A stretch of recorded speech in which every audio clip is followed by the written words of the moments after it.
Mewakili Rektor Wakil Rektor 4 Bidang Perencanaan, Kerjasama dan Sistem Informasi Universitas Patimura, Dr. Muspida membuka secara resmi pembekalan kuliah kerja nyata atau KKN, Angkatan 49 gelombang kedua tahun 2023. Acara berlangsung secara daring dan luring, dipusatkan di Aula Fakultas Pertanian pada Senin 17 April 2023. Dalam sambutannya, Warek Muspida mengatakan, dalam KKN akan dielaborasi Tridharma, di mana peserta KKN akan menerapkan teori, riset dengan memanfaatkan waktu KKN sebagai sesi proposal dan skripsian.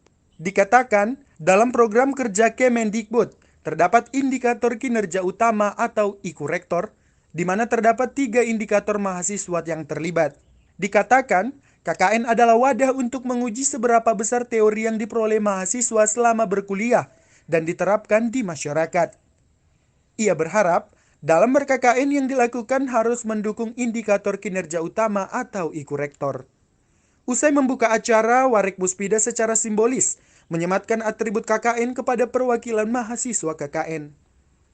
Berikut ini, simak keterangan Wakil Rektor 4 Bidang Perencanaan, Kerjasama dan Sistem Informasi Dr. Muspida usai membuka pembekalan KKN itu seperti yang dilaporkan oleh reporter Patimura TV, Janes Palol.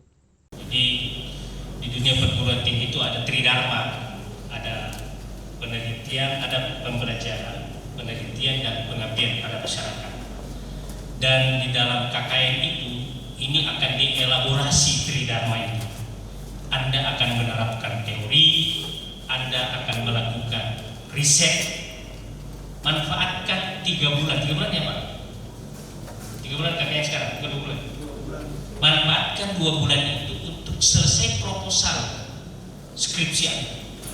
Jangan Anda hanya datang di sana pagi, keluar pakai jaket, mulai tidak tahu, tiba waktu makan siang, kembali lagi ke pondok. Itu bukan itu tujuannya. Dalam program kita sekarang ini di Mas Menteri itu ada namanya indikator kinerja utama Rektor. 3 diantaranya itu mahasiswa harus terlibat. Yang pertama, KKN itu adalah wadah untuk menguji seberapa besar teori yang kita dapatkan untuk kita terapkan di masyarakat dalam rangka mempersiapkan diri 60% target lulusan universitas dengan masa tenggang waktu 6 bulan harus bekerja dengan pendapatan minimal 1,2 upah minimum regional. Jadi kalau di Maluku ini UMR-nya adalah 2,8 juta, maka Anda akan dinilai semua perguruan tinggi berhasil melahirkan output kalau dia bisa berpendapatan minimal 3,2 juta. 1,2 kali 2,8 juta. Oleh karena itu kita tidak bisa mengharapkan bahwa setelah keluar menjadi output dari perguruan tinggi ini, lulusan perguruan tinggi ini hanya mengharapkan PNS. CPNS tidak masuk dalam kategori ini, karena CPNS saja hanya 2,2. PNS juga masih 2,6 ya, tidak tahu berapa. Kalau saya dulu 100.000 orang. Ya. Oleh karena itu diperlukan kematangan, kreativitas, inovasi, melihat peluang-peluang pekerjaan. Jadi bukan lagi kita mencari kerja, tapi kita mempersiapkan pasar kerja. Itu KKN yang dibutuhkan. Bahwa di Maluku ini ada 1.160 desa. Dari tingkat perankingan desa ada sangat tertinggal.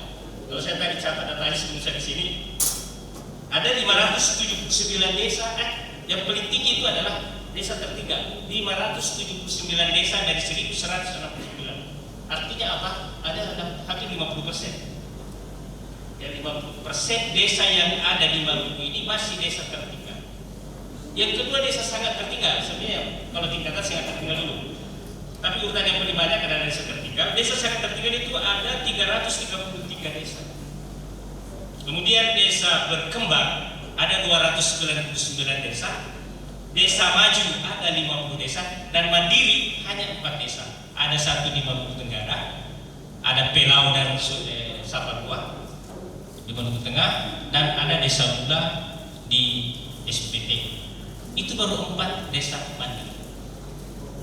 Tugas kita tentunya untuk melihat peluang-peluang itu apa yang mau dikembangkan. Sumber daya alam di Maluku ini sangat-sangat banyak. Cuman kemampuan kita untuk berani mengeksploitasi seluruh sumber daya untuk dijadikan sebagai sumber pendapatan itu belum.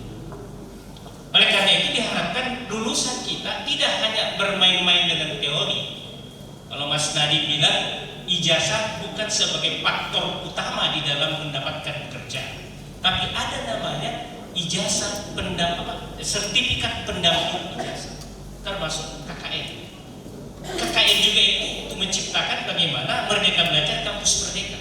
Oleh karena itu dibutuhkan inovasi kreativitas dari mahasiswa untuk dapat mengembangkan